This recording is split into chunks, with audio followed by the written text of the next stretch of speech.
প্রিয় দর্শক, শুভেচ্ছা নিবেন। আজ ২১ নভেম্বর ২০২০, ৬ অগ্রহায়ণ ১৪২৭, ৫ রবিউস সানি ১৪৪২। প্রকৃতিতে এখনো শীত আসেনি, তবে বাতাসে শীতল অনুভূতি বিরাজ করছে।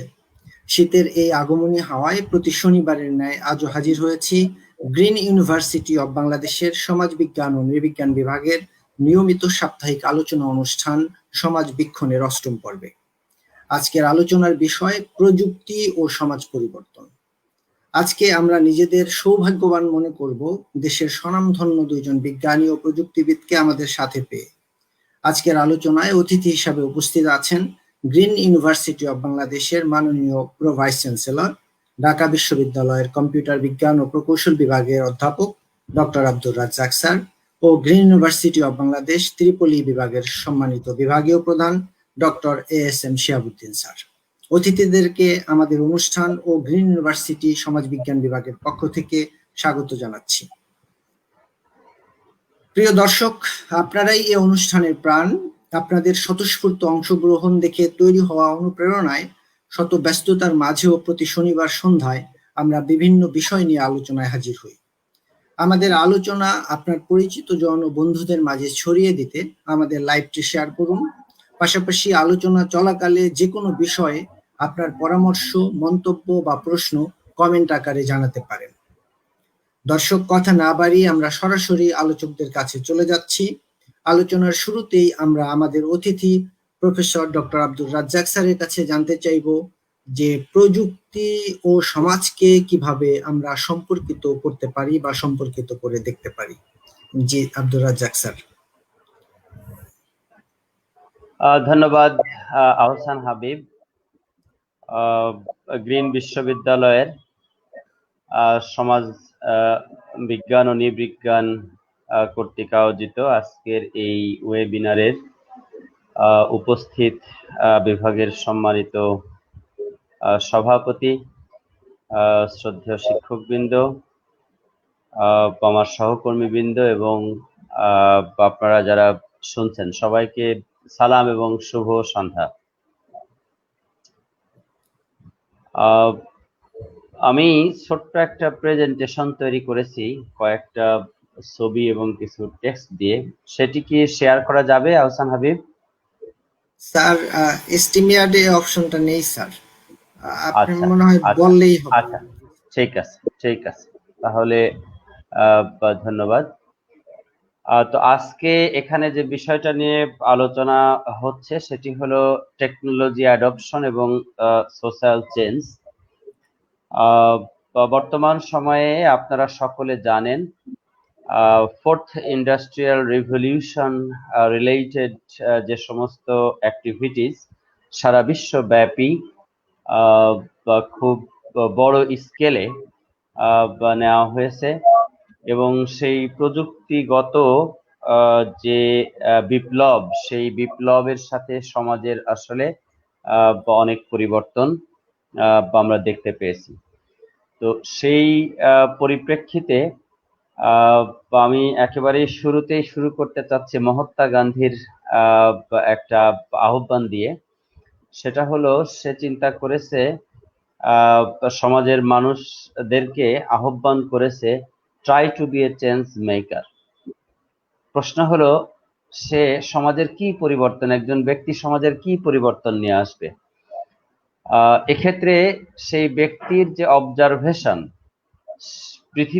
পৃথিবীতে সে যেমন করে বাঁচতে চায়, পৃথিবীটাকে যেমন ভাবে দেখতে চায়, ঠিক সেইভাবে করেই সে তার জায়গা থেকে যে চেঞ্জ মেকিংটাকে সে অ্যাপ্রোপ্রিয়েট মনে করে সেটি সে আসলে করবে।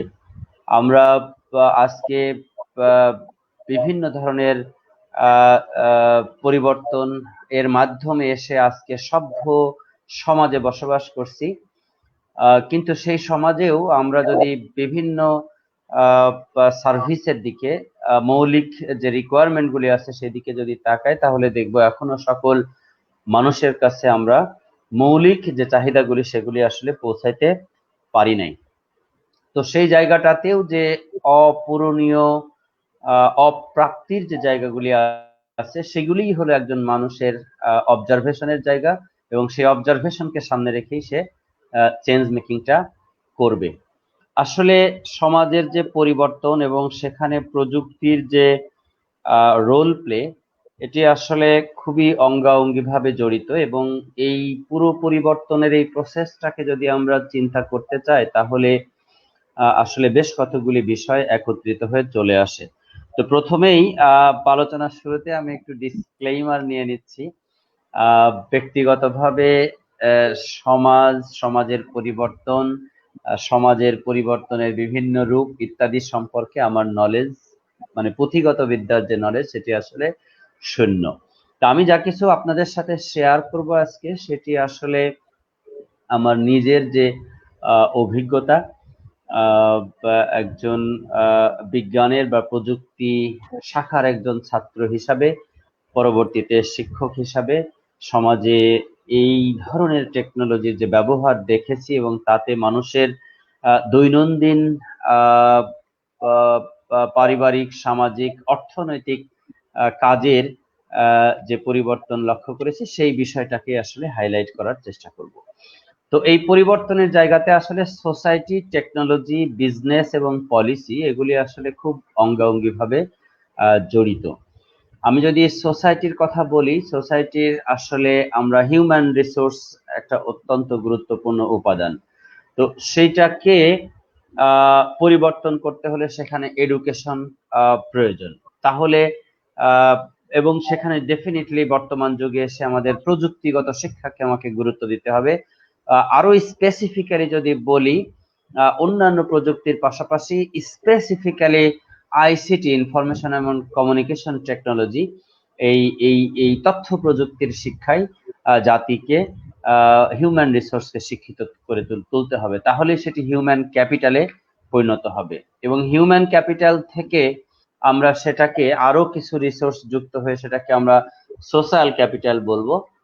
সোশ্যাল ক্যাপিটাল তো আপনারা ডিফাইন করেন, সোসিওলজির মানুষ যারা আপনারা, তারা একরকম ভাবে ডিফাইন করেন, ইকোনমিক্স এর মানুষজন হয়তো আর এক রকম ভাবে ডিফাইন করে। তবে ডেফিনেটলি সেখানে ফাংশনাল অ্যাক্টিভিটিস থাকবে, যেখানে মানুষের শেয়ার্ড ইনফরমেশন থাকবে, রিসোর্সের শেয়ারিং থাকবে, এক্সচেঞ্জ অফ নলেজ থাকবে, রিলেশনশিপ থাকবে, ট্রাস্ট থাকবে। সেই বিষয়গুলি ডেফিনেটলি সোশ্যাল ক্যাপিটাল, হিউম্যান রিসোর্সটা তখন সোশ্যাল ক্যাপিটাল এবং এবং এবং সোশিও ইকোনমিক ডেভেলপমেন্টের জন্য গুরুত্বপূর্ণ ভূমিকা পালন করতে পারবে। এখানে টেকনোলজির অবদান আসলে অসামান্য। বর্তমান সময়ে আমরা যে ধরনের বিভিন্ন ধরনের অ্যাপ্লিকেশন আমরা দেখতে পাচ্ছি, শিক্ষা, চিকিৎসা থেকে শুরু করে কৃষি, সকল জায়গায় সেখানে ডেফিনেটলি প্রযুক্তির জ্ঞান এবং প্রযুক্তির প্রয়োগ এটা আসলে অনস্বীকার্য।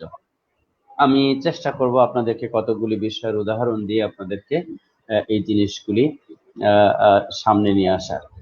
এখন এই প্রযুক্তির সাথে আমি যদি বলতে চাই যে আমার রাষ্ট্রের, সমাজের অর্থনৈতিক, সামাজিক এবং অর্থনৈতিক যে পরিবর্তন, তার জন্য আসলে বিজনেসকে সাপোর্ট দিতে হবে, বিজনেসকে ফ্লারিশ করতে হবে। বিজনেসকে ফ্লারিশ করতে হলে দুইটা বিষয় খুবই খুবই গুরুত্বপূর্ণ, সেটা হলো প্রযুক্তির সর্বোচ্চ ব্যবহার, আর একটা হলো সরকারের, রাষ্ট্রের যেটা পলিসি। ইন্টারন্যাশনাল অর্গানাইজেশনকে চিন্তা করে, ক্যাপিটাল রিসোর্স এবং মার্কেটের ডিমান্ডকে চিন্তা করে সরকার একটা পলিসি প্রণয়ন করবে, যেটা ডেফিনেটলি বিজনেস এনভায়রনমেন্ট এবং কালচারকে এবং ইনফ্রাস্ট্রাকচার ডেভেলপমেন্ট করবে, সেগুলি বিবেচনা করে, সো দ্যাট আর্থ সামাজিক উন্নয়ন যেটা, সেটা আসলে করা সম্ভব হয়। তো বর্তমান সময়ে এই বিজনেসের ক্ষেত্রে প্রযুক্তির গুরুত্ব আসলে অত্যন্ত বেশি। আপনারা ইতিমধ্যে জেনেছেন এই বর্তমান সময়ে সবচেয়ে বড় যে কোম্পানিগুলি, রিচ যে কোম্পানিগুলি, সেগুলি হলো সবই প্রযুক্তি নির্ভর, এবং এর অন্যতম কারণ হলো ডেটা অ্যানালাইসিস করে, ডেটার উপরে ভিত্তি করে তারা নলেজ প্রডিউস করছে, এবং সেই নলেজটাকে তারা অ্যাকশনে রূপান্তরিত করছে, ফলে সেটি তাদের পক্ষে সম্ভব হচ্ছে। এখন প্রশ্ন হলো, গ্রিন বিশ্ববিদ্যালয় থেকে আমরা এই ছোট পরিসরে রাষ্ট্রীয় পর্যায়ে সামাজিক বা পুরো ওয়ার্ল্ডের রেসপেক্টে আমরা আসলে কি কোনো বড় ধরনের কোনো পরিবর্তন করতে পারবো? আমি মনে করি ইট ইজ ডেফিনেটলি পসিবল।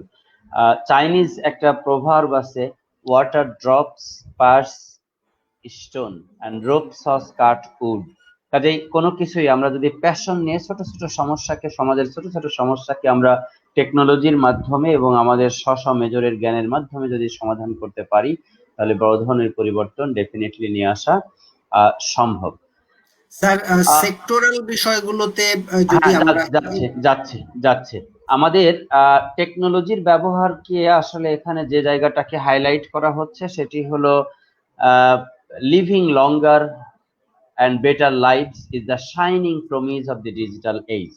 আমাদের সামনের দিনের আমরা টেকনোলজি নিয়ে যারা কাজ করি, বিজ্ঞান প্রযুক্তি নিয়ে যারা কাজ করি, তারা সব সময় চিন্তা করি লাইফ কোয়ালিটিকে কিভাবে ইনক্রিজ করা যায়, এবং সেটাই কিন্তু সমস্ত গবেষকের আসলে চিন্তা চেতনার বিষয়।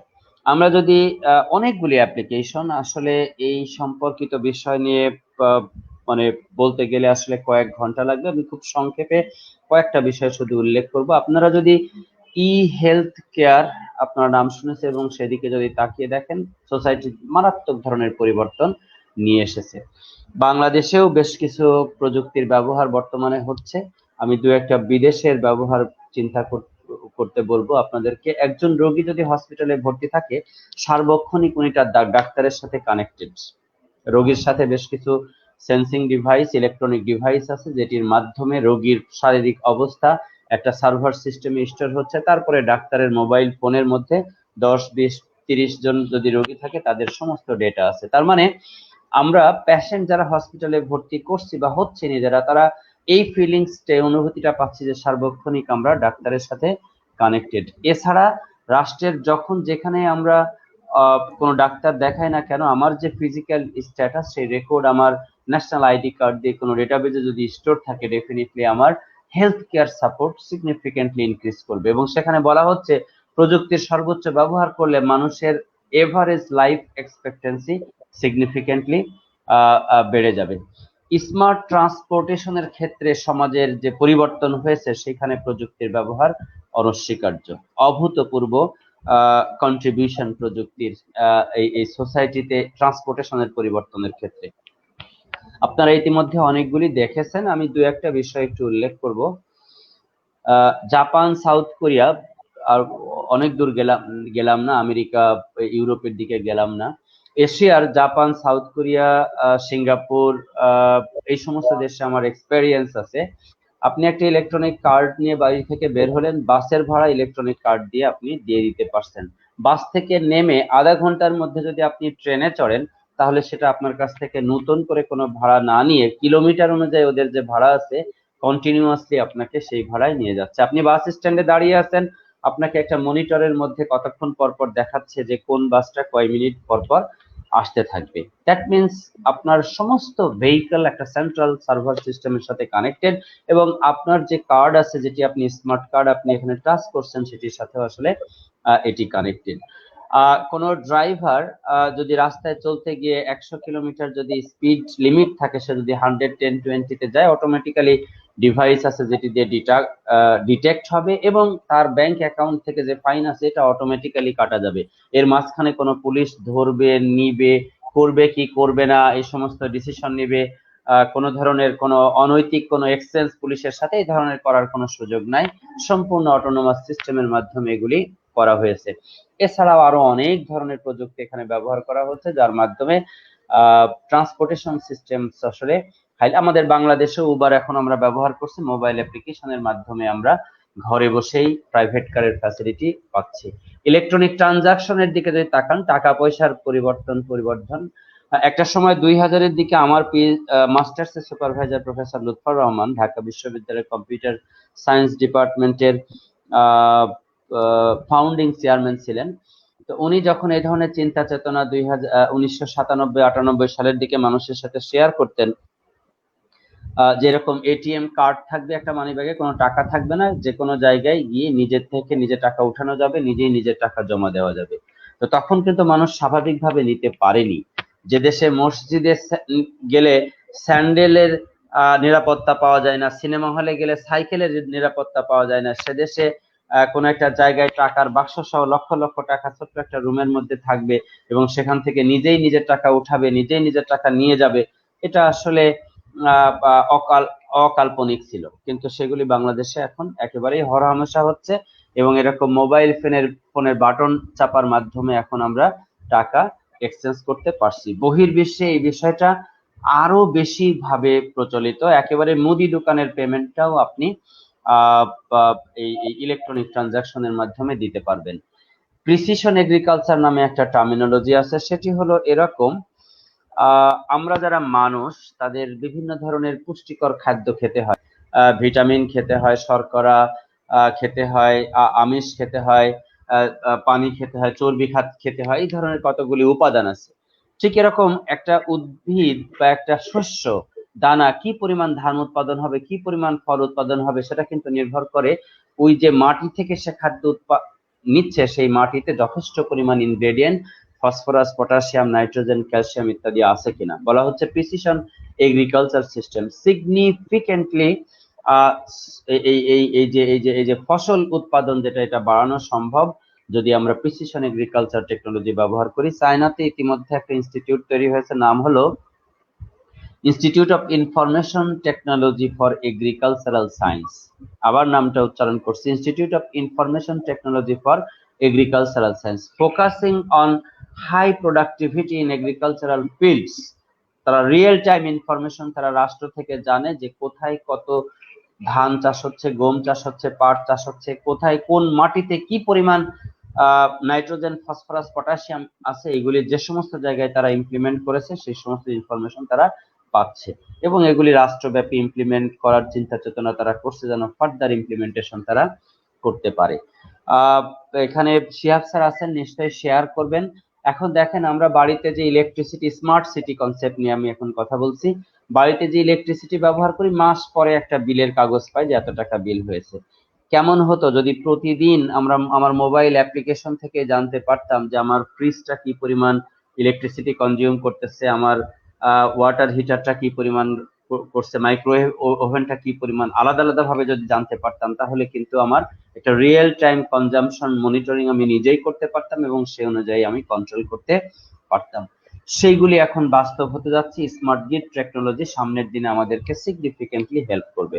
আবার প্রচুর পরিমাণ ইলেকট্রিসিটির লস হয় আমাদের দেশে, ইলেকট্রিসিটির অনেক সংকট আছে জানেন, এবং লসও কিন্তু আমাদের দেশে প্রচুর হয়। প্রযুক্তির ব্যবহারের মাধ্যমে ভবিষ্যতে এটার লস যেটা, সেটা সিগনিফিকেন্টলি কমে আসবে। যারা অপারেটর, যারা প্রডিউসার এবং যারা কনজিউমার, তাদের মধ্যে এই প্রযুক্তির ব্যবহার করে রিয়েল টাইম কনজাম্পশন ইনফরমেশন আমরা কালেক্ট করতে পারি, স্টোর করতে পারি এবং তার উপরে ভিত্তি করে আমরা তাদের যে ব্যবস্থাপনার সেটাতে এক্সিলেন্সি অ্যাচিভ করতে পারি, সো দ্যাট সোসাইটির যে পরিবর্তন, মানে আরো বেশি মানুষকে তখন আমরা ইলেকট্রিসিটি দিতে পারবো, আরো বেশি ইন্ডাস্ট্রিকে তখন আমরা আরো সাপোর্ট দিতে পারবো। খেয়াল করে দেখেন, ই কমার্স, ঘরে বসে আজকে অনেক কিছু আমরা কিনতে পারছি। পৃথিবীতে সবচাইতে বড় রিটেলার হাউস হলো অ্যামাজন, কিন্তু তার নিজস্ব একটিও শোরুম নেই। পৃথিবীর সবচাইতে বড় ট্রান্সপোর্টেশন সার্ভিস দিচ্ছে উবার, তার একটিও প্রাইভেট কার নেই। তাহলে কমার্স, বিজনেস, এগুলি সবই হলো এখন সাইবার স্পেসে, ইন্টারনেট সিস্টেমস এর উপরে নির্ভর করে বড় বড় বিজনেস গুলি প্রতিষ্ঠিত হচ্ছে। ইবে, alibaba.com, তো এই ধরনের যে ট্রানজাকশন, সেগুলি আমাদের ব্যাপকভাবে সমাজে কিভাবে মানুষ একে অপরের সাথে কমিউনিকেট করবে, কিভাবে মানুষের মধ্যে লেনদেন করবে, সেই বিষয়গুলি কিন্তু মারাত্মকভাবে পরিবর্তন নিয়ে এসেছে। স্পেস এবং টাইমের যে এক্সপ্যানশন হয়েছে, সেটা আসলে অলমোস্ট আনলিমিটেড এবং সেটা প্রযুক্তির যথোপযুক্ত ব্যবহারের মাধ্যমে কিন্তু এটি করা সম্ভব হয়েছে। এবং সবশেষে যেটি বলবো সেটি হলো, বর্তমান সময়ে আমরা সবচাইতে বেশি ইফেক্টিভলি যেটা ব্যবহার করছি, প্রযুক্তি যদি না থাকতো, নেটওয়ার্ক, ইন্টারনেটের হাই স্পিড ফ্যাসিলিটি যদি না থাকতো, আজকের শিক্ষার এই 8 মাস যাবত যে ঘরে বসে থাকা, বিদ্যালয় থেকে দূরে থাকা, বিশ্ববিদ্যালয়ের ক্লাসরুম থেকে দূরে থাকার যে নির্দেশনা আমাদের কাছে এসেছে তাতে কিন্তু জ্ঞান চর্চা একেবারে শূন্যের কোঠায় নেমে যেত। But thanks to the technology developers, the scientist, the engineers behind this আমাদের জন্য অবারিত সুযোগ তৈরি করে দিয়েছে। এখন বিদ্যা, এই যে আপনারা যদি ছবি দেখেন বিভিন্ন জায়গায়, বিদ্যার যে জায়গাটা সেটা একটা ফিজিক্যাল একটা বুকের মধ্যে আসলে সীমাবদ্ধ না। ইন্টারনেটে অফুরন্ত যে সমস্ত রিসোর্স আছে সেটা থেকে আমরা এখন শিক্ষা গ্রহণ করতে পারছি এবং সেগুলি একটার সাথে আর একটা কম্পেয়ার করতে পারছি। নিমিষেই জেলা শহরে বসে ঢাকা শহরের সবচাইতে অভিজ্ঞ শিক্ষকের সাথে কানেক্টেড হতে পারছি।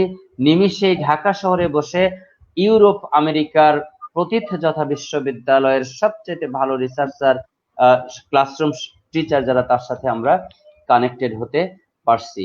এটাই ভবিষ্যৎ, এটাই সামনের দিনের শিক্ষা।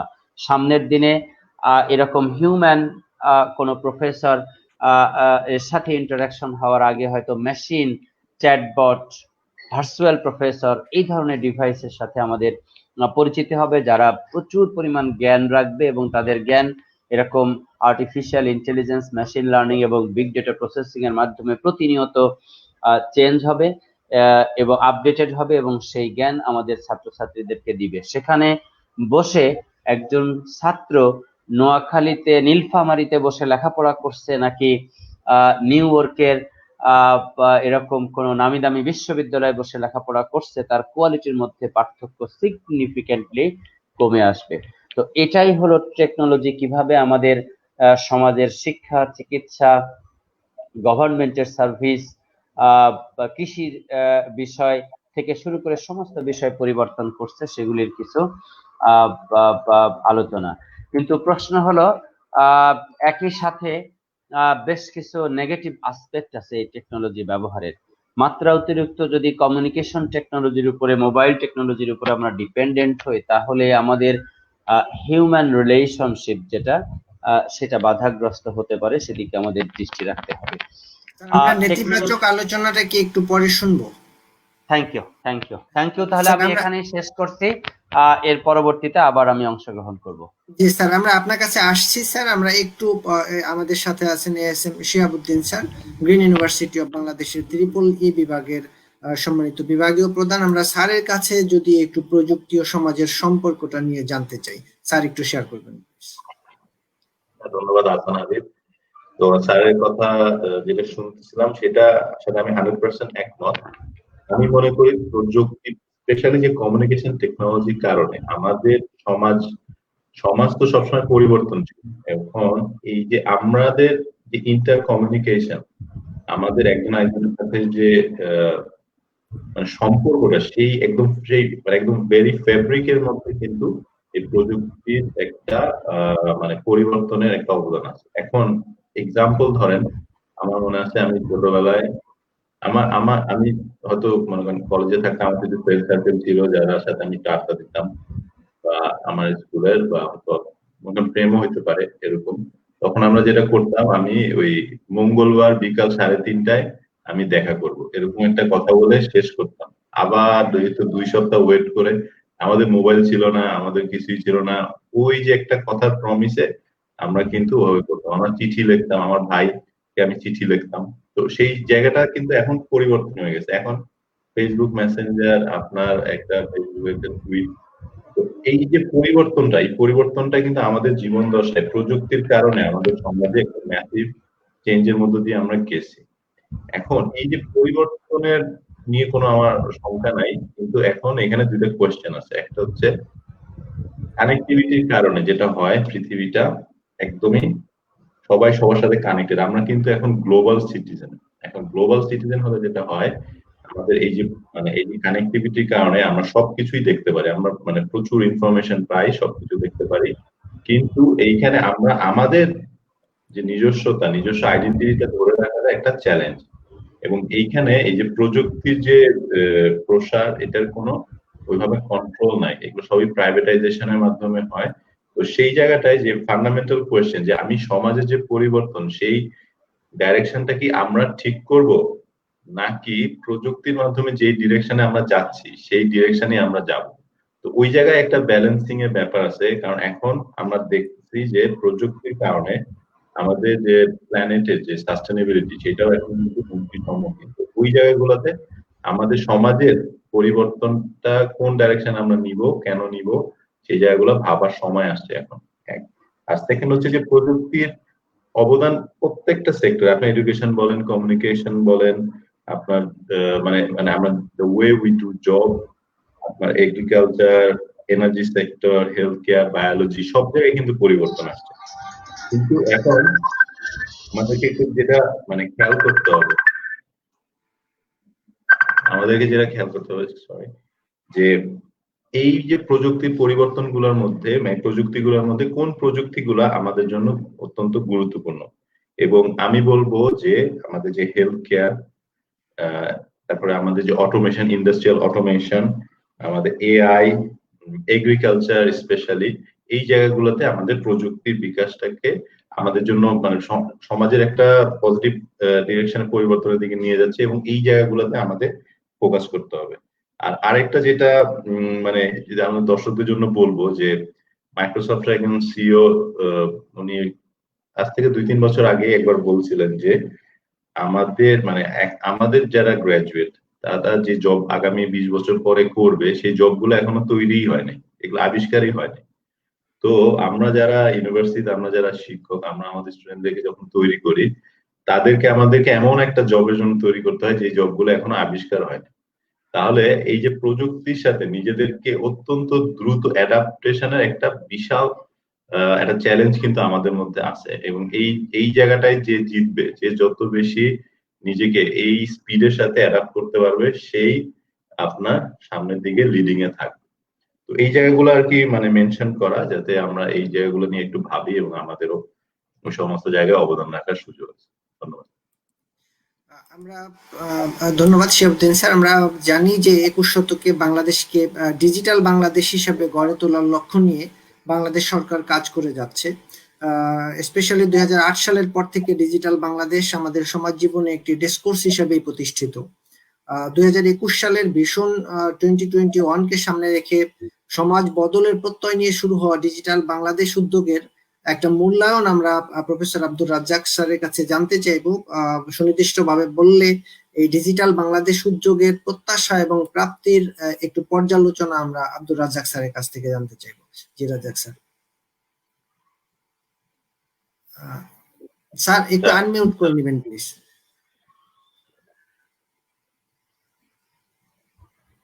এবার শোনা যাচ্ছে? জি স্যার। ধন্যবাদ। এটি আসলে আমি বলবো যে বিগত বছরগুলিতে বাংলাদেশের ইনফরমেশন এবং কমিউনিকেশন টেকনোলজির যে ইনফ্রাস্ট্রাকচার সেটি অনেকখানি ইমপ্রুভড হয়েছে, বিস্তৃত হয়েছে। আমি যদি ডিজিটালাইজেশনের কথা বলি, গভর্নমেন্ট এবং প্রাইভেট অনেক প্রতিষ্ঠান এখন অনেকাংশেই তাদের বিজনেস অপারেশনস করার জন্য সফটওয়্যার সিস্টেমের উপর নির্ভর করছে। তবে এক্সপেকটেশন যেটি ছিল বা আমাদের আছে সেই জায়গাটাতে আসলে আমরা যেতে পারিনি, এবং আমি বলবো যে আকাঙ্ক্ষার জায়গা থেকে আমাদের যে গতি, সেই গতি বা যাওয়ার যে যাত্রা সেটি আসলে একটু আমরা পিছিয়ে আছি। এবং এই পিছিয়ে থাকার পিছনে বেশ কতগুলি কারণও আছে। আমাদের যে ইনফ্রাস্ট্রাকচার তৈরির জন্য যে পরিমাণ এখানে হিউম্যান রিসোর্স প্রয়োজন, কম্পিটেন্ট হিউম্যান রিসোর্স প্রয়োজন, সেটাতেও আমাদের কিছুটা ঘাটতি আছে। আমাদের অর্থনৈতিক যে সচ্ছলতা, এই ধরনের কানেক্টিভিটি করার জন্য সেটিতেও নিশ্চয়ই ঘাটতি আছে। এবং আরো তদুপরি বাংলাদেশের একেবারে প্রান্তিক লেভেলে এই তথ্য প্রযুক্তি ভিত্তিক যে সমস্ত সার্ভিস ইউজেজ যে পলিসি, সেগুলি আমাদের আরো ব্যাপক হারে আসলে করা দরকার। আমি কিছুদিন আগে একজন নেটওয়ার্ক অপারেটর সাথে কথা বলতেছিলাম, একেবারেই টপ নোচ পজিশনে কাজ করছেন উনি। তো ইয়াতে উনি 4G বা 3G ইন্টারনেট কানেক্টিভিটির জন্য যে পরিমাণ হার্ডওয়্যার এবং সফটওয়্যার ওনার ডেপ্লয়মেন্ট কস্ট আছে সেটি যে সেখানে উনি করবেন, প্রাইভেট প্রতিষ্ঠানের কথা বলছি, মোবাইল নেটওয়ার্ক অপারেটর, সেটা আসলে এখনো কস্ট ইফেক্টিভ না এই কারণে যে সেখানে যারা ইউজার তারা এখনো ওই button mobile, proprietary mobile set ব্যবহার করে। ইন্টারনেটের অ্যাপ্লিকেশন এখনো আসলে সেই পরিমাণ তাদের মধ্যে যায়নি।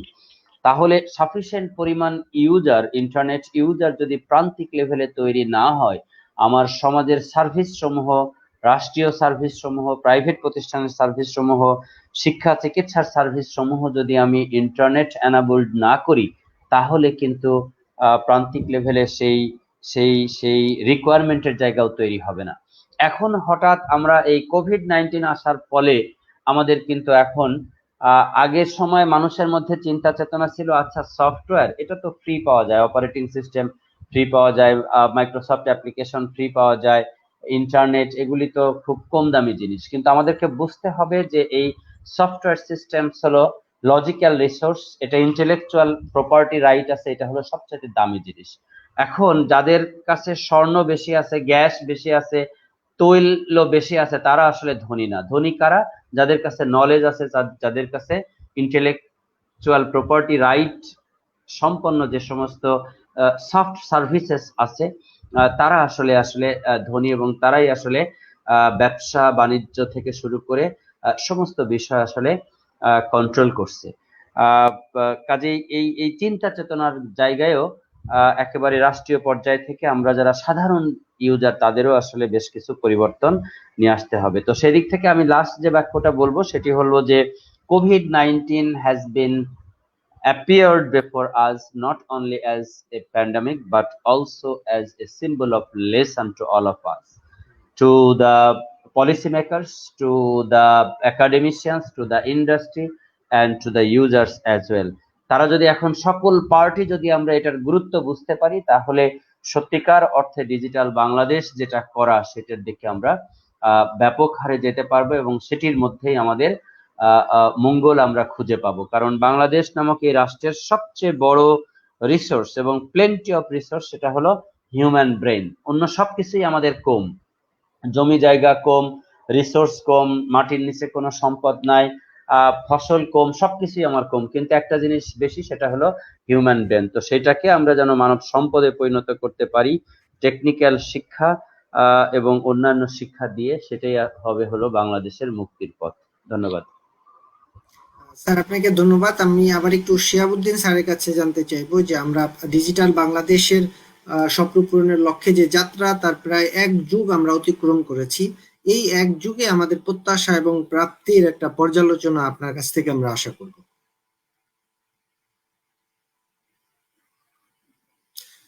Sir, unmute yourself please.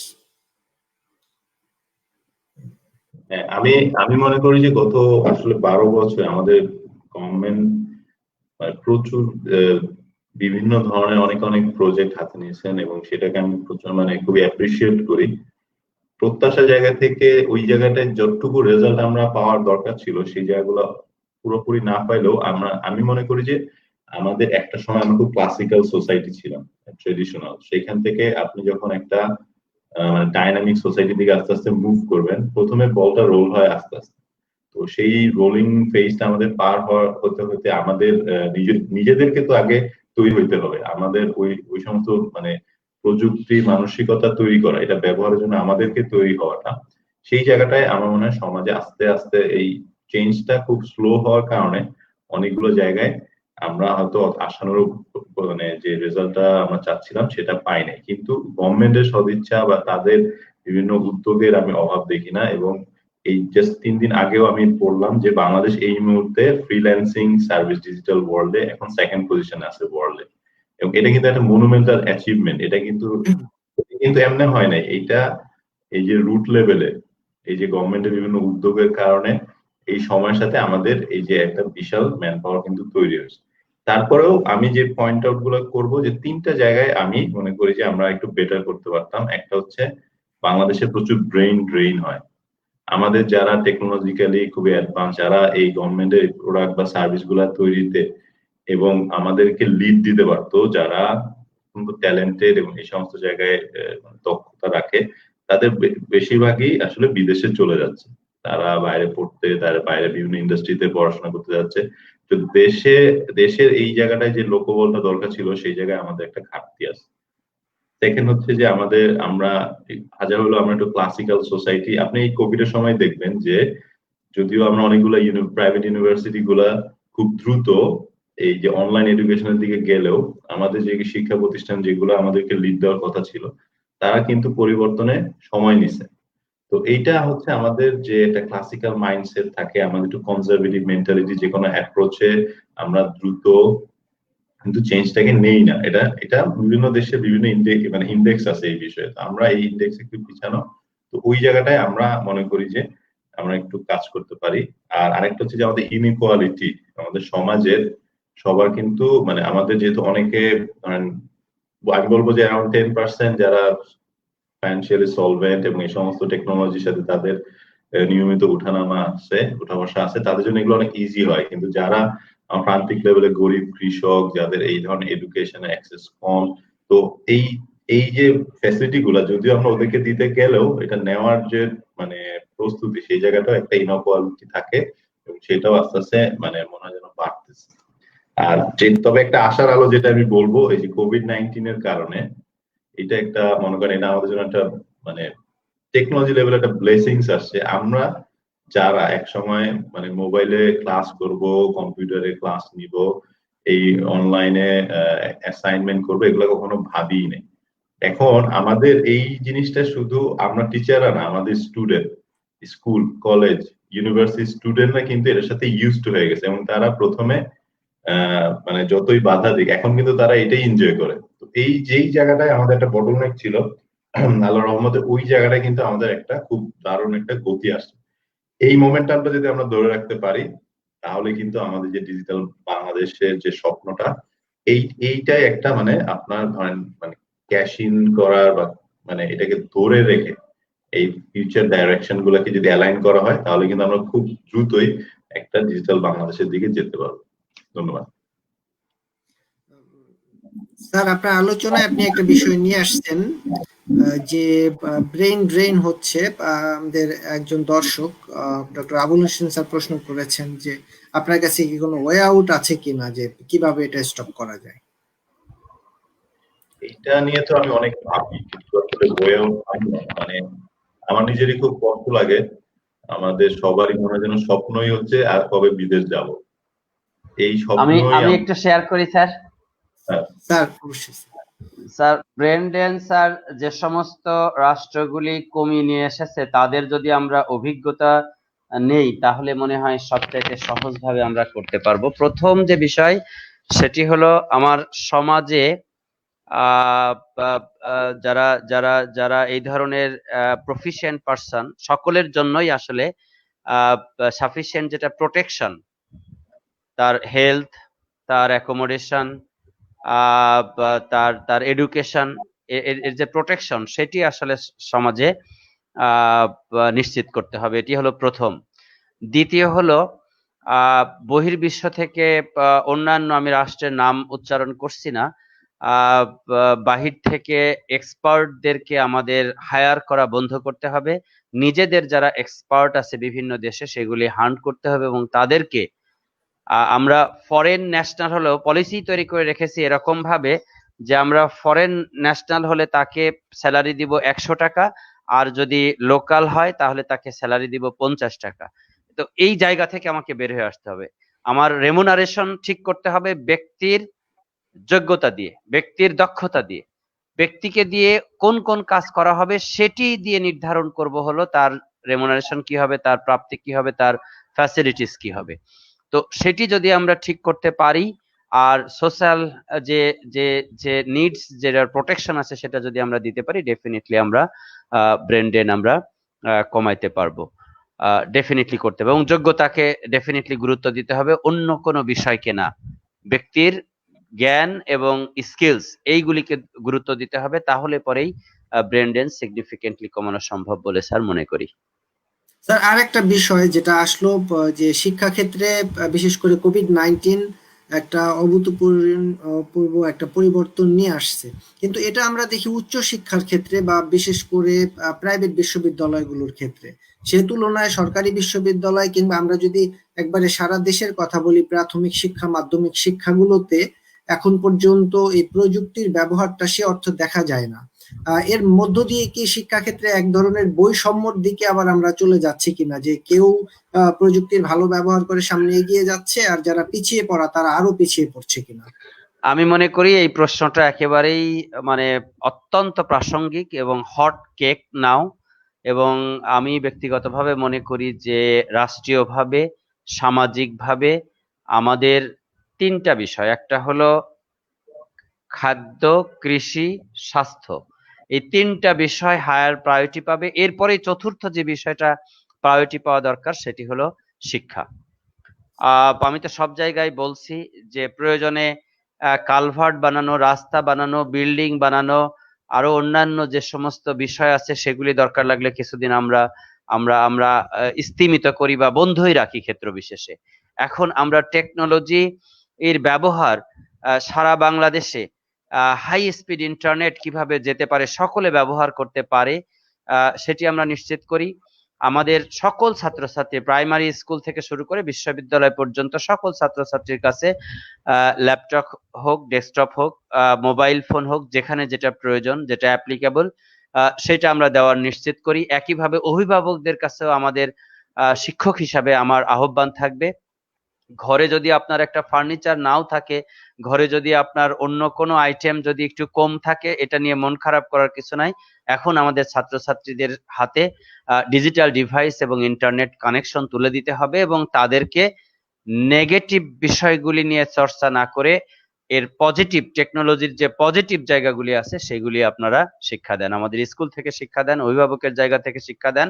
এবং আমাদের ছেলেমেয়েরা, আমরা বিশ্বাস করি অত্যন্ত মেধাবী বাংলাদেশের ছেলেমেয়েরা, এরা চেষ্টা করলে ডেফিনেটলি বেস্টটাই ওখান থেকে ডিগ আউট করতে পারবে এবং নিজেদেরকে দক্ষ নাগরিক হিসাবে তৈরি করতে পারবে।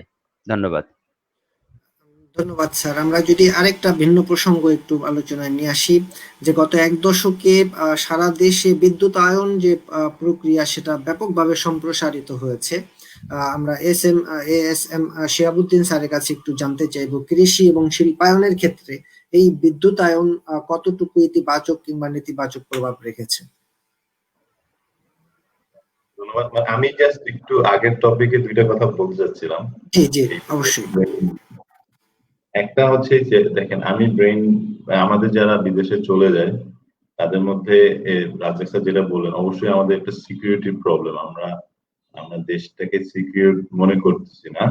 তো এই জায়গাটা ডেফিনেটলি আমাদের কাজ করার জায়গা আছে। তবে এইটাও আমি একই সময় বলবো যে এই কাজটা করবে কে, কাজটা করবে কে। আমরা তো সব সময় ধরে নেই যে দেশে আছে ও আমার জন্য ঘর বানাবে, পরিষ্কার করবে, আমি যে ওখানে থাকবো। কিন্তু আজকে এমন একটা সময় আসে, আমাকে আমার দেশ সম্পর্কে প্রাউড হইতে হবে যে না, আমি আমার দেশে থাকবো, আমি আমার দেশের জন্য কাজ করব, আমি এখানে অবদান রাখবো। এখন অনেকে হয়তো ভাববে বিদেশ থেকেও অবদান রাখা যায়, অবশ্যই আপনারা অনেক অবদান রাখেন, কিন্তু যারা আসলেই দেশে থেকেও যদি অবদান রাখার মতো মানসিকতা রাখেন, সেটা আমাদের জন্য আসলে অনেক অনেক বেনিফিশিয়াল হবে আমার দেশের জন্য।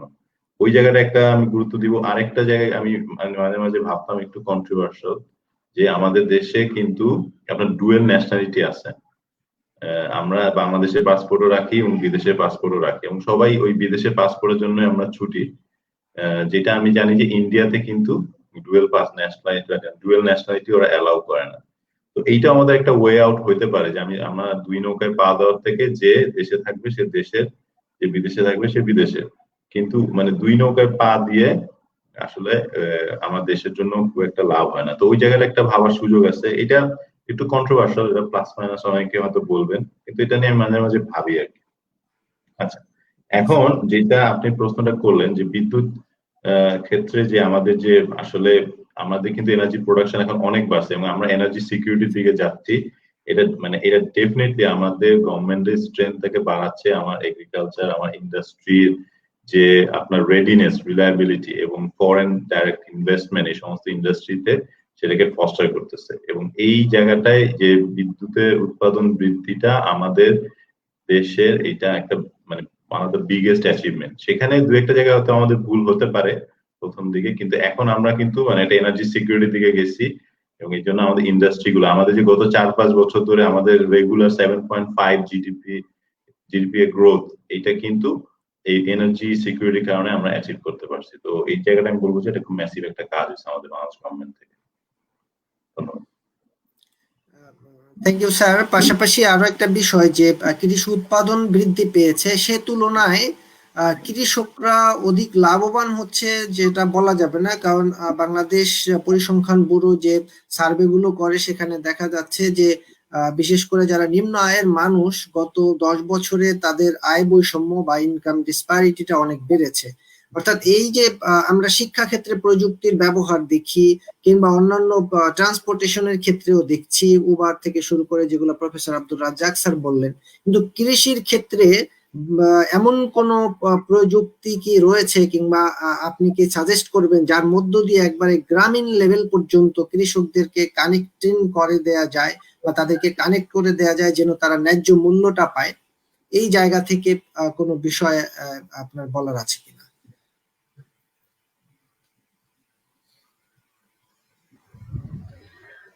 এই জায়গাটাতে তো আসলে মূল্যর যে বিষয়টা সেটা তো আসলে বিজনেস সেইন যেটা সেটা নির্ধারণ করবে। আর আমি ব্যক্তিগতভাবে মনে করি টেকনোলজির যতটুকু ব্যবহার ইতিমধ্যে আমাদের গ্রামীণ পর্যায়ে শুরু হয়েছে, সেখানে অনেকখানি আসলে এই গ্যাপ আসলে অনেকখানি কমেছে। তো তারপরেও মানুষ হয়তোবা এই এই ন্যায্য মূল্য পাওয়ার যে জায়গাটা সেটা নিশ্চিত করতে হলে আসলে আমাদের যে বিজনেস অ্যাডমিনিস্ট্রেশন, ওই সংশ্লিষ্ট যে অ্যাডমিনিস্ট্রেশন সেইটাকে আসলে শক্ত করতে হবে। আর এমনি কৃষির যেটা প্রযুক্তি, আমরা একটা সময় সম্পূর্ণ লাঙ্গলের উপরে নির্ভর করতাম, বলদের উপরে নির্ভর করতাম। এখন কিন্তু প্রান্তিক লেভেলে চাষের জায়গাটা মেশিন দ্বারা হচ্ছে। কিছুদিন আগে আমি দেখলাম ধান কাটার মেশিন পর্যন্ত বিদেশে, যে আমরা 20 বছর আগে যেটা দেখে এসেছি, এখন সেটা গত বছর দেখলাম যে বেশ কিছু জায়গায় এটা তৈরি হয়েছে, এবং এরকম আরো অনেক ধরনের নতুন নতুন টেকনোলজি আসছে। বাট স্টিল আমাদের দেশে অযাচিত ফার্টিলাইজেশন হয়, এবং সেটি আমাদের জমির উর্বরতা আমরা নষ্ট করছি। মানে মানে গ্রামের কোন একটা মোড়ল বা বৃদ্ধ কৃষক যিনি একটু বয়স্ক, তার পরামর্শ অনুযায়ী পূবের মাঠেও যে পরিমাণ লাল সার, সাদা সার, ধূসর সার দিচ্ছি, পশ্চিমের মাঠেও ওই একই ফসল চাষের জন্য একই পরিমাণ সার দিচ্ছি। কাজে আমরা খেয়াল করছি না যে কোন মাঠে কি পরিমাণ জমিতে কোন ধরনের বিষয়গুলি আছে। আমার মনে হয় ধীরে ধীরে আমাদেরকে আরো বেশি হাইটেক নির্ভর যে মেজারমেন্ট সেগুলির দিকে যাওয়া দরকার, এবং প্রোডাক্টিভিটি বাড়ানোর দরকার। এরপর এই জায়গাটাতে আমি স্পেশাল ধন্যবাদ জানাবো বাংলাদেশে সায়েন্স, ইঞ্জিনিয়ারিং, টেকনোলজিতে যত গবেষণা হয়েছে তার মধ্যে একেবারেই মানুষের কল্যাণে ব্যবহৃত হয়েছে যে গবেষণাগুলি, তার মধ্যে অন্যতম হলো বাংলাদেশের কৃষি ক্ষেত্রের গবেষণা। I must salute to the all scientist involve in this sector. আগে যেখানে 4-5 মণ ধান হতো, সেখানে আজকে 20-25 মণ, 30 মণ পর্যন্ত ধান উৎপাদন হচ্ছে। 7 কোটির জায়গায় আজকে আমরা 18-19 কোটি মানুষ হওয়া সত্ত্বেও আলহামদুলিল্লাহ আমরা খাদ্যে ওই ধরনের বড় ধরনের কোনো বিপদের মধ্যে এখনো পড়িনি। This is only due to the increase of the production. তো ডেফিনেটলি ফার্দার প্রোডাকশনের স্কোপ আছে, এবং টেকনোলজি ব্যবহার করলে আমাদের সয়েলের হেলথ ভালো রাখতে পারবো এবং প্রোডাক্টিভিটি সামনের দিনে আরো বাড়াইতে পারবো। ধন্যবাদ। ধন্যবাদ স্যার। আসলে প্রযুক্তি এবং সমাজ এটা অত্যন্ত বড় একটা বিষয়, যেটা কয়েকটা সেশন আলোচনার দাবি রাখে। আমরা খুব অল্প সময়ে বিষয়গুলোকে, গুরুত্বপূর্ণ বিষয়গুলোকে অ্যাড্রেস করার চেষ্টা করেছি। আমরা হয়তো অন্য কোনো দিন আবার কোনো আয়োজনের মধ্য দিয়ে দর্শকদের জন্য এই বিষয়টা আরো বড় পরিসরে দেওয়ার চেষ্টা করব। আজকের আলোচনার বিষয়ে যদি আপনাদের কাছ থেকে আর কোনো বিষয় অ্যাড করার থাকে স্যার, শিহাবুদ্দিন স্যার। একটা জিনিস আমি সবসময় বলি, এটা হচ্ছে যে আপনি যখন ছবি আঁকবেন, মনে করেন 7-8টা রং, সেই রঙের দেখবেন যে যখনই কালো রংটা ব্যবহার করবেন আস্তে আস্তে সবগুলো রং কালো হয়ে যায়। তো আমাদের এই এখন যে কানেক্টিভিটি, আমরা ওয়ার্ল্ডের মধ্যে কানেক্টেড। তো এখন আপনি খেয়াল করে দেখবেন যে আমেরিকার যে গানটা পপুলার সেটা সারা বিশ্বে পপুলার।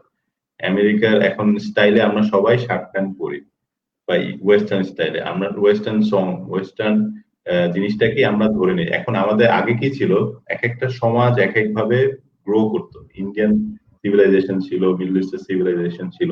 তো এখন সবাই কিন্তু কেমন যেন একরকম হয়ে যাচ্ছে। একরকম হয়ে যাওয়ার কারণটা হচ্ছে এখানে একটা ক্যাপিটালিজমও আছে। কারণ যেই মানে কালচার বা সমাজটা বেশি শক্তিশালী ফিনান্সিয়ালি, এবং তারাই কিন্তু ডমিনেট করে অন্যদেরকে। আমাদের দেশেও কিন্তু ইন্ডিয়ান কালচারের প্রচুর আগ্রাসন হয়।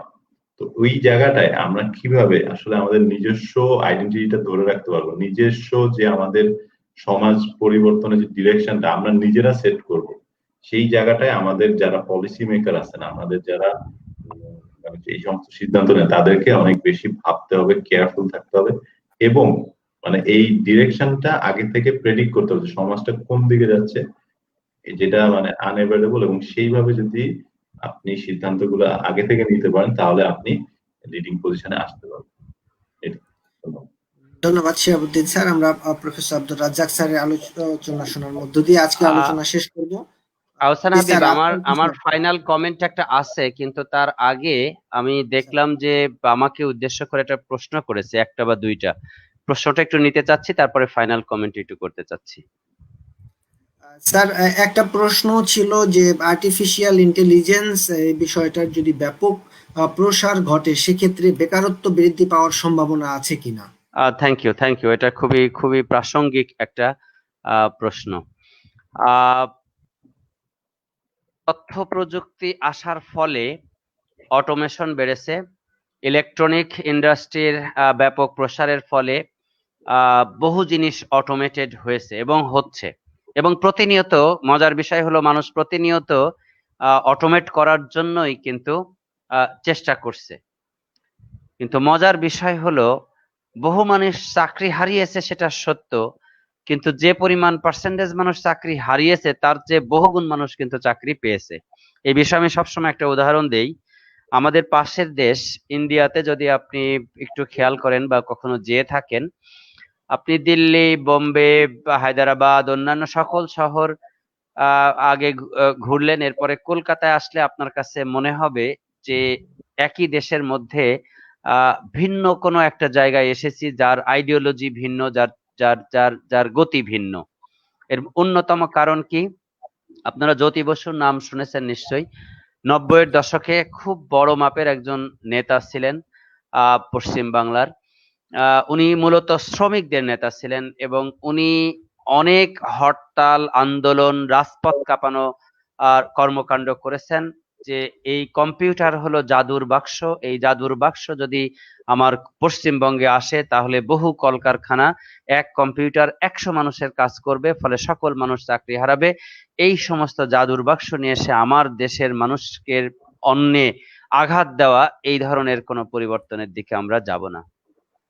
এখন আপনি চিন্তা করেন 2020-এ বসে যে কেন কলকাতা অন্য শহর থেকে ভিন্ন। আহ, এখানে অনেকগুলি স্ট্যাটিস্টিক্স আছে। এই 2021 সালেও 6% মানুষ ইউএসএ তে চাকরি হারাবে due to the automation. United States এর কথা বলছি। তাহলে চিন্তা করেন অটোমেশন যদি হয় এই লোয়ার ইনকাম কান্ট্রিগুলি, তাহলে কি হবে? আরো কি ঘটনা ঘটবে? অটোমেশন মারাত্মকভাবে হওয়ার কারণে এই রিচ কান্ট্রিগুলি, বড় বড় প্রতিষ্ঠানের ম্যানুফ্যাকচারিং প্ল্যান্ট যারা এই গরিব দেশগুলিতে করে রেখেছে এতদিন, কারণ কি সেখানে শ্রমবাজার সস্তা, সেজন্য প্ল্যান্টগুলি, ম্যানুফ্যাকচারিং প্ল্যান্টগুলি এই গরিব দেশগুলিতে করে রেখেছে। তারা এখন কি করবে? যেহেতু হিউম্যান ফোর্স ব্যবহার করে এই ম্যানুফ্যাকচারিং করা লাগছে না, তখন তারা কি করবে? এই এই এই এই প্রতিষ্ঠানগুলি এখান থেকে উঠায় নিয়ে গিয়ে তাদের দেশে নিয়ে যাবে, সমস্ত কিছু অটোমেশন দিয়ে করবে। তাহলে চিন্তা করেন ডিসপ্যারিটি কি পরিমাণ বাড়বে। একদিকে হলো তাদের ইনকাম আরো বাড়লো, তাদের প্রোডাক্টিভিটি আরো বাড়লো, এবং তাদের ওইখানকার লোকজনকে তারা এমপ্লয়েড করতে পারলো। অথচ যে সমস্ত লিস্ট ডেভেলপমেন্ট কান্ট্রিজ আছে, পোর কান্ট্রিজ আছে, সেইখানে কিন্তু বহু মানুষ চাকরি হারাবে। এইটা দেখে যদি আপনি যদি পিছিয়ে পড়ি টেকনোলজি ব্যবহার করা থেকে, তাহলে শতাব্দীর সবচেয়ে বড় ভুলটা করব।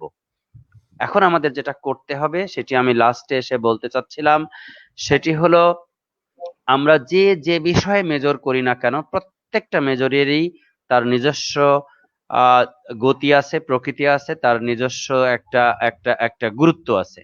কিন্তু সাথে বিজনেস পড়ি, ল পড়ি, সোসিওলজি পড়ি, আর্টস পড়ি, টেক্সটাইল পড়ি, যেটাই পড়ি না কেন সাথে টেকনোলজি স্যাভি নিজেকে করি। টেকনোলজি ডেভেলপ করা দরকার নাই, কোনো সফটওয়্যার, নেটওয়ার্ক, ইনফ্রাস্ট্রাকচার, ইন্টারনেট কিভাবে ডেভেলপ করা হবে সেটা শেখা দরকার নাই, বাট সেটার যে ব্যবহার কিভাবে আমি করতে পারি এবং সেটা ব্যবহার করে আমার দৈনন্দিন কর্মকাণ্ডগুলি কিভাবে আমি আরো স্মার্ট করতে পারি সেটা কিন্তু আমাদের সকলকে শিখতে হবে। এবং আমি দায়িত্ব নিয়ে বলছি, আমাদের বাংলাদেশে প্রচুর গ্রাজুয়েট আছে, কিন্তু যদি কম্পিটেন্ট গ্রাজুয়েট খুঁজেন তাহলে কিন্তু সংখ্যা আসলেই কম। যদি কোনো চাকরি বাকরি কোনো দায়িত্ব কাউকে দিতে যাওয়া হয় তখন কিন্তু যে স্কিল সেট প্রয়োজন ওই ব্যক্তির মধ্যে এক্সপেক্ট করা হচ্ছে সেটা কিন্তু পাওয়া যায় না। কাজে এই বিষয়টা আমরা মাথায় রাখবো। হাই স্কিল কম্পিউটার সায়েন্টিস্ট আমাদের প্রয়োজন হবে, তারা আসলে সবচাইতে বেশি রোল প্লে করবে। এমন কি আজকে ধরেন টাইপিং যারা করতেছে, একটা ডকুমেন্ট আপনি লিখে দিলেন সেটা দেখে টাইপিং, ভবিষ্যতে এটাও দরকার হবে না। কেন? এরকম একটা ডিভাইস ওই লেখার উপরে ধরলে পরে ওই লেখাটা অটোমেটিক্যালি, হাতে লেখাটা অটোমেটিক্যালি ওখানে টাইপ করা হয়ে যাবে। এরপরে সামান্য কোনো ভুলভ্রান্তি থাকলে আপনি এটা ঠিক করলেন। যদি কেউ কোনো কথা থাকে, কারো কথা বলবে, মুখে কথা বলবে, সাথে সাথে ওইটা একাধিক ভাষায় লেখা হয়ে যাবে এবং যাচ্ছে ইতিমধ্যে। আসলে বাংলা ভাষার জন্য আমাদের সফটওয়্যার আমাদেরকে তৈরি করতে হবে যেন এফিশিয়েন্টলি লিখতে পারে এবং সেই ঘটনাই ঘটবে। তার মানে কি, লোয়ার লেভেলের স্কিল যারা আছে, সামান্য একটা ওয়েবসাইট ডিজাইন করতে পারে বা টাইপ করতে পারে, অপারেট করতে পারে, প্রিন্ট করতে পারে, স্ক্যান করতে পারে, এই সমস্ত লোকজনের কাজও কিন্তু মারাত্মক হুমকির সম্মুখীন সামনে হবে। কারা গুরুত্ব পাবে? যাদের মধ্যে ক্রিয়েটিভিটি আছে, high level scientific analysis, comparison ইত্যাদি করতে পারে, তারা কিন্তু ভবিষ্যতে অনেক অনেক বেশি গুরুত্বের সাথে আমাদের মার্কেটে পেনিট্রেট করতে পারবে। আমি একেবারেই শেষ করব। আপনারা জানেন যে সৌদি আরব একটা তেল প্রধান দেশ, কাতার তেল প্রধান দেশ, যার জিডিপির 50% আসে হলো তেল এবং গ্যাস থেকে, এবং এক্সপোর্ট আর্নিং এর 85% আসে হলো এই এই এই তেল এবং গ্যাস থেকে। ভেনেজুয়েলার এই পরিমাণটা হলো 95% export earning from well revenue. রাশিয়ার ওয়েল রিলেটেড ট্যাক্স প্রায় 50% অফ টোটাল ট্যাক্স। তাহলে এই সমস্ত রাষ্ট্রও কিন্তু ইতিমধ্যে বুঝতে পেরেছে, এবং আপনি খোঁজ খবর নিয়ে দেখবেন সৌদি আরব এখন হিউজ পরিমাণ ইনভেস্ট করতেছে রিসার্চ এবং ইনোভেশনের পিছনে। তারা চিন্তা করেছে নিজস্ব টেকনোলজি তৈরি করতে না পারলে, টেকনোলজি শুধুমাত্র ব্যবহার করা যদি শুরু করি, সামনের দিনে টেকনোলজি হবে হলো সবচাইতে ওয়েলদি রিসোর্স। গ্যাস, ওয়েল সব নিচে পড়ে যাবে। যে টেকনোলজি যার কাছে থাকবে তারাই সোসাইটিতে প্রাধান্য পাবে এবং তারাই living quality, human living quality তারা ইনক্রিজ করতে পারবে, অন্যরা সাফার করবে। কাজে তারা কিন্তু এই দিকে, এই পথে কিন্তু হাঁটছে। এশিয়ার মধ্যে জাপান, কোরিয়া, সিঙ্গাপুর এরা তো অনেক দিন থেকেই এগিয়ে আছে। আমার ধারণা আমরা যারা বাংলাদেশি, আমাদের বাংলাদেশের ছেলেমেয়েরা আজকে যারা শুনছে, স্পেসিফিক্যালি সোসিওলজি এবং অ্যানথ্রোপোলজি ডিপার্টমেন্টের ছাত্রছাত্রীদের প্রতি আমাদের আহ্বান থাকবে, সোসিওলজি এবং অ্যানথ্রোপোলজির যে মূল বিষয় আছে সেটি শেখার পাশাপাশি অবশ্যই আমরা যেন টেকনোলজি শিখি, টেকনোলজি স্যাভি হই। টেকনোলজি ব্যবহার করার মাধ্যমে আমাদের চাকরির অবারিত নতুন নতুন দরজা তৈরি হবে। আমাদের যদি ইনোভেশন করতে চাই, এন্টারপ্রেনারশিপ করতে চাই, সেগুলির দরজা তৈরি হবে, এবং সেটা শেখা ছাড়া সামনে আমরা আসলে সোসাইটিতে বসবাসী করতে পারবো না। কাজেই ভীত না হয়ে, টেকনোলজি কিভাবে আসছে, যে গতিতে আসছে সেটা দ্বারা ভীত না হয়ে আমরা ছোট ছোট করে এই বিষয়গুলি আমরা শিখতে থাকি। নিশ্চয়ই আমরা মেধাবী ছেলেমেয়েরা মেধার স্বাক্ষর রেখে টেকনোলজিকে তারা হাতের মুঠোয় নিয়ে আসবে, যেন technology will be controlled by them rather they will not be controlled by the technology. এবং সকলের সুস্বাস্থ্য, এবং আবারও মাননীয় চেয়ারপারসন স্যারকে, আহসান হাবিবকে এবং সোসিওলজি ডিপার্টমেন্টের এই পরিবারের সকল সদস্যকে বিশেষ ধন্যবাদ জানিয়ে আমি আমার বক্তব্য শেষ করছি। আসসালামু আলাইকুম, এবং সকলকে শুভরাত্রি। ধন্যবাদ প্রফেসর আব্দুর রাজ্জাক স্যার ও শিহাবুদ্দিন স্যার। প্রিয় দর্শক, আমরা আমাদের 1 ঘন্টার আলোচনার একবারে শেষ প্রান্তে। আপনাদের অনেকের অনেক প্রশ্ন ছিল, যে প্রশ্নগুলো আলোচনার মধ্যে কিছু প্রশ্নের উত্তর চলে এসেছে, কিছু প্রশ্ন সময় স্বল্পতার কারণে আমরা অ্যাড্রেস করতে পারিনি। ভবিষ্যতে আবার আমরা এই প্রশ্নগুলোকে একসাথে রেখে আরেকদিন অন্য কোনো সেশন করব। আশা করছি আপনারা আমাদের সাথে থাকবেন। পরবর্তী সপ্তাহে আবার নতুন কোনো বিষয় নিয়ে হাজির হব। ততদিন ভালো থাকবেন। আল্লাহ হাফেজ।